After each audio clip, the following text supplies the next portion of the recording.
তো বন্ধুরা, আজকে আমরা চলে এসেছি বর্ষাদি এবং স্বপ্নদার 6 বছরের পূর্ণতার দিনে। আজকে তাদের 6 বছরের পূর্ণতা পাচ্ছে। আমরা তাদের চলে এসেছি আমরা তাদের ম্যারেজ রিসেপশনে। তাদের কাছ থেকে জেনে নেবো তাদের 6 বছরের পথ চলা কেমন ছিল। তো আমাদের প্রথম প্রশ্ন, প্রথম দিনটার কথা মনে আছে? প্রথম দিনটা কেমন ছিল? আমি বলবো প্রথম দিন তোমাদের দাদা ভাই আমার সাথে দেখা করতে আসছিল, বাড়ি ট্রাউজার আর গেঞ্জি পরে। সুন্দর, এর তো ভালো গেটা বই না। আমাদের দ্বিতীয় প্রশ্ন, তারপরে তোমাদের কথা বলা কিসের মাধ্যমে শুরু হয়েছিল? কিভাবে কথা বলা? আচ্ছা, আমার বান্ধবীর বয়ফ্রেন্ডের নাম ছিল স্বপ্ন, সেটা ভেবে অ্যাকসেপ্ট করছি। প্রেমের প্রস্তাব কে প্রথমে দিয়েছিল? প্রথমে আমি ওকে প্রেমের প্রস্তাব ঠিক, এটা প্রত্যেক ছেলেরাই দেয়, এটা দিতে হয়। তোমরা কি তখন ভেবেছিলে তোমাদের তো 6 বছর পূর্ণতা পাবে? প্রথম দিনই ছিল। আমার একটা আত্মবিশ্বাস ছিল যে আমাদের ভালোবাসা একটা পূর্ণতা পাবে। ঠিক, সুন্দর, এমন ভালোবাসা সবার দরকার। প্রথম দিনই বলছিল যে আমি বিয়ে করব। আচ্ছা, তাহলে এই 6 বছরের মধ্যে সব থেকে অপ্রত্যাশিত দিনটি কেমন ছিল? মানে প্রত্যাশার কারণে এরকম এমন কোনো অবাক করা দিন ছিল কি? অবাক করা দিন ছিল কি? কোন একটা 6 বছর বড় দিন ছিল প্রথম যেদিন আমাদের পরিবার থেকে আমাদের রেজিস্ট্রি করে দেয় ওই দিনকে। ও আচ্ছা, একে অপরের কোন দিকটা তোমাদের ভালো লাগে? তুমি বলো। হ্যাঁ, দেখি এবার কিরা কি বলে। বলো। সত্যি কথা বললে পরে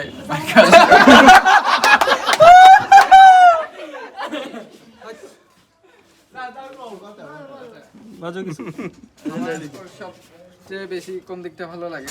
সব থেকে বেশি ভালো লাগে ও যে কোনো কাজ বলো, প্রোগ্রাম বলো, সবকিছু সুন্দরভাবে অ্যারেঞ্জ করতে পারে। এটা নিঃসন্দেহে ঠিক। আমি যেটা বলতেছি, মানে যেটা প্রথম আমারই ছিল যে ও ফ্যামিলিরে অনেক বেশি মানে প্রাধান্য দেয়। ঠিক। ও পরিবারে সবার প্রথমে রাখে, সেটা যে যা কিছু হয়ে যাক। যদি মনে করো সাপোজ ওর বাবা মাও কিছু বলে, ওর কথা হলো কি ওই কথার কোনো উত্তর দেওয়া যাবে না। ঠিক। আর এটাই প্রথম বিষয়টা ছিল যে ওর প্রতি ভালো লাগার, যে ও যে তার বাবা মারে এত বেশি গুরুত্ব দিতে পারে, তার মানে তার ওয়াইফরেও সে অনেক বেশি গুরুত্ব দিবে।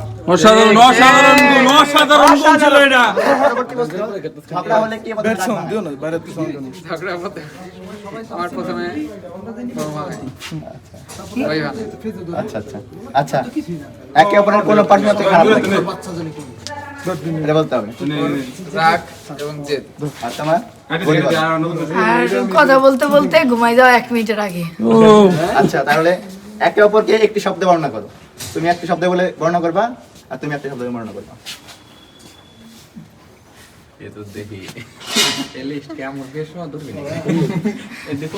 পার্সোনালিটি অনেক গুড। ঠিক, সুন্দর। আচ্ছা, দাদার কাছ থেকে জানতে চাই।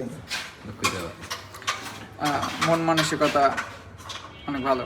সুন্দর, সুন্দর। ভবিষ্যতের ভাবনা কি? ভবিষ্যৎ নিয়ে কি ভেবেছো তোমরা? আমাদের 11টা ছেলে মেয়ে নিয়ে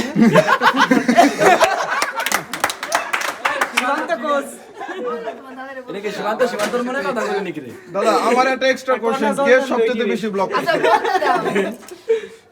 বলতে দাও। ভবিষ্যৎ কি শোনো? আমার একটা এক্সট্রা প্রশ্ন হচ্ছে, ভবিষ্যতের সবথেকে বড় স্বপ্ন কি? মানে কোথায় দেখতে চান নিজেদের?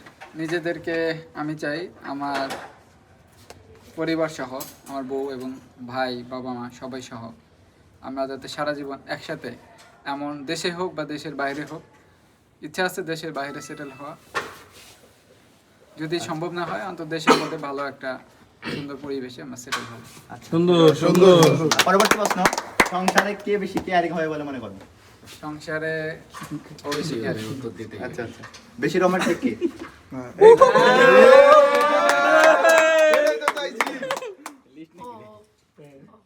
দাদা দাদা বেশি যেদিকে সেটা জানি আমরা। বলবো দাদা যে হলে ওর কাছ থেকে কি এক্সপেক্ট করো?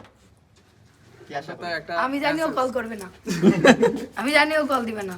যখন কোনো প্রয়োজন হবে, কিছু জানা লাগবে তখন কল করবে। আচ্ছা আচ্ছা, আমাদের পরবর্তী প্রশ্ন, কতক্ষণ চলবে? যারা ভালোবাসায় বিশ্বাস হারিয়ে ফেলেছে তাদের জন্য কি বলতে চাও?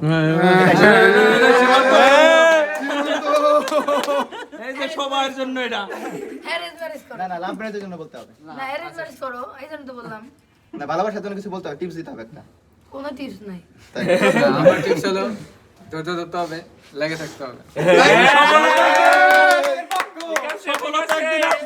আচ্ছা, এর মধ্যে দিয়ে আমরা আমাদের আজকের ভিডিও শেষ করলাম। আমাদের ওর দাদা extra বৌদির জন্য question হ্যাঁ, অনেক ওর অনেক extra question। তার ভিতরে আমার একটা এক্সট্রা কোশ্চেন হচ্ছে কে সবচেয়ে 6 বছরের ভিতরে ব্লগ করছে?